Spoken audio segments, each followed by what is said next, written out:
Hello and good morning and welcome to this Radio Review. I am Adler Fleming. And I'm Seth Talley. Back on February 19th, we had a blood drive held by the Red Cross. For more information on that, we're going to go to Seth. We had our most recent blood drive here on February the 19th, which was a Tuesday. When the blood is collected, from what I understand, there is a center in Johnstown, Pennsylvania, where all the blood goes to get processed. When each person donates a pint of blood, the Red Cross gets 3 blood products from each pint of blood. They get red blood cells, they get platelets, and they get plasma. So they get three different products from 1 pint of blood. So in a hospital setting, I can tell you that some people need just platelets, some people need just plasma, some people just need packed red blood cells. So that's where they get, the 3 different products come in handy. Red Cross is the organization that comes in. They have people that they come in. I think some people were from their Altoona office, some from Johnstown office, but they have their own crew that comes in.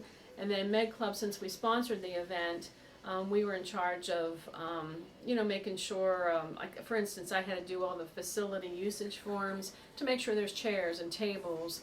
Again, Med Club brought some food items in. The custodial people help a lot here at school. And of course, before you have any event in school, you have to go through the administration to make sure that's a good day, there's no testing going on, that kind of stuff. It's a little different when you have it in school compared to like a local church, basement or something. We had approximately 29 donors. 4 of them were staff members here at school. Several of our kids got turned away because you have to have certain criteria in order to give blood. Some kids, their pulse was too fast, some kids had low iron, but altogether I'm told we got 21 units of blood. Normally we do have some more people, but from what I understand, the Red Cross is recently going through a crisis as far as not having enough blood, so believe me, 21 units, they're happy to get it. The Red Cross doesn't charge us, we don't charge the Red Cross. The only thing the Red Cross asks you to do, like for instance, Med Club sponsored this blood drive, so we asked the Med Club members to bring in some snacks, cookies, that type of thing, so that we have food items for the donors, because after you're done you need to eat and drink. And the Red Cross also brings a little bit of some food, a little bit of water and that kind of stuff. So there's a little bit of cost in that department. Over at Hickory Grove, 6th grade students became immigrants for a day. For more on that, we go over to Tommy.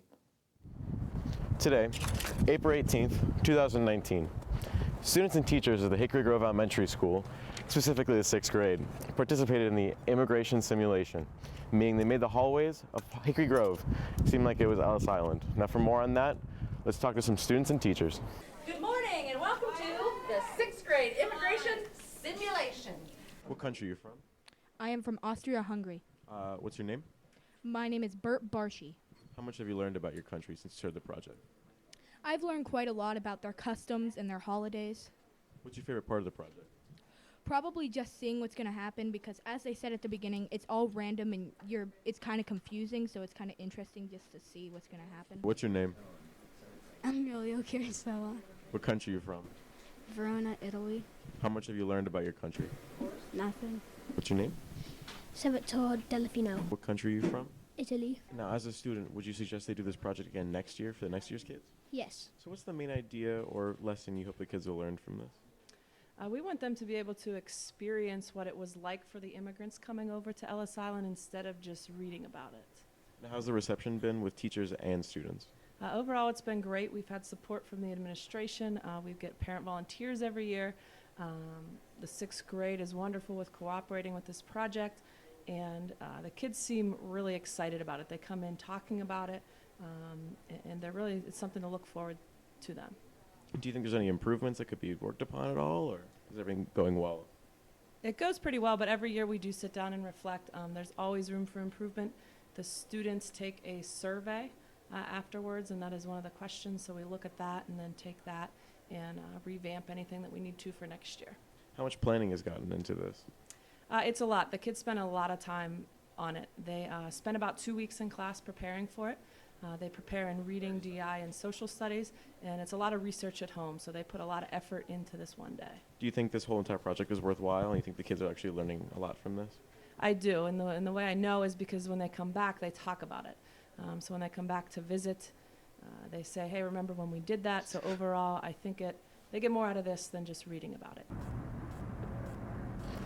Overall, students and teachers had a great time, and they're looking forward to doing it next year again. Back to you guys.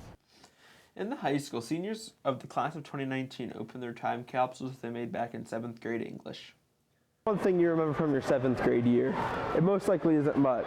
That's why Mrs. Andrea Taylor decided to make time capsules in 7th grade in a shoebox. This provides seniors who will be opening them very shortly with the memories of what it was like in 2013 to 2014 as 7th grade students. In this shoebox, there's a ton of different stuff from their height at the time, their weight at the time, favorite celebrities, favorite song, and so much more to uncover. So we went and we talked to Mrs. Taylor about this and what she planned for the students to get out of this. There was a lady actually she teaches at Red Bank School District, and she did something similar to this. So I decided to start it, and I started it actually a couple years after I wanted to, but I just thought it was a good way for kids to see who they were and who they've become and kind of capture what their year was like. So it started as just a one project. I used to write a letter actually to kids and send it to them. They used to write a letter to themselves in 7th grade. I would keep it, and then in May of their senior year I would send that letter back to them with a little note from me. And I used to do that, and then this kind of evolved from that as well, so combining the two together. At the time of 7th grade, I was hoping that they would be a little bit more reflective of what was going on in the world. Also, I had them look at like news features and also themselves, and trying to get them to really think about who they were and then how they impacted the people around them.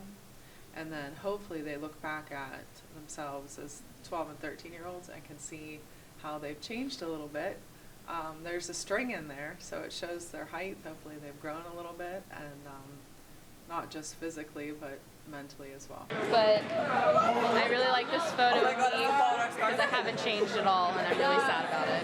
I had one of the options, one of the required parts of it was to have a parent or a family member or someone in their life submit a letter to them. And the letter was supposed to come in sealed from that person, and then that letter is in the box. So each student shouldn't have read the letter, and it'll be from someone in their life, hopefully is an impact on them.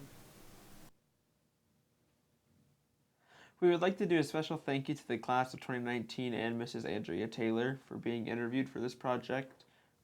The robotics team recently made a trip to the state championship. When they returned to Brookville, Mr. Overly provided them with a new task: to transform their robots so they could compete in a robotics basketball competition.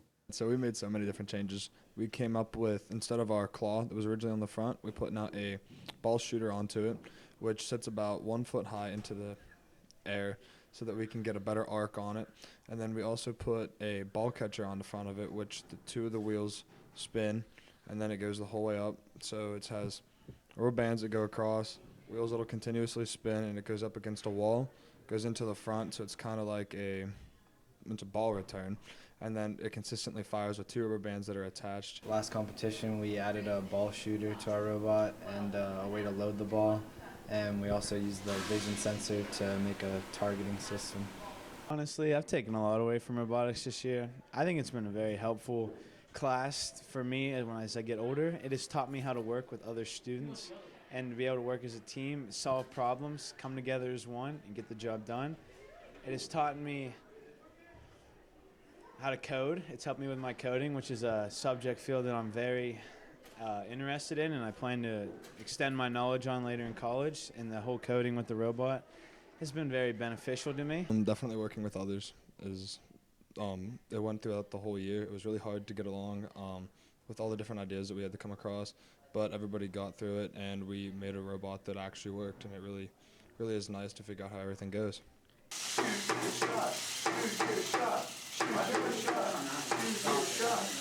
And Patrick's ball is yet again stuck.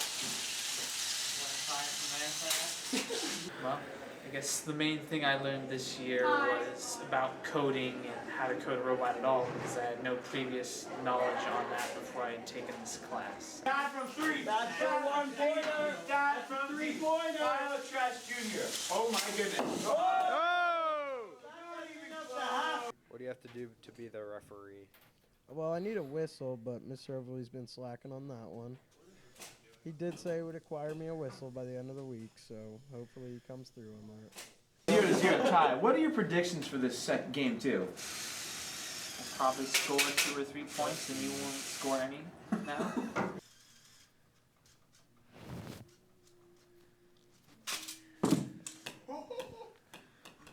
That broke. The robotics team has been working very hard all year and have learned very many useful skills. We would like to thank Mr. Overly for allowing us to film both robotics teams. That's the conclusion of our show today. Our technical director has been Tommy Tomorrow.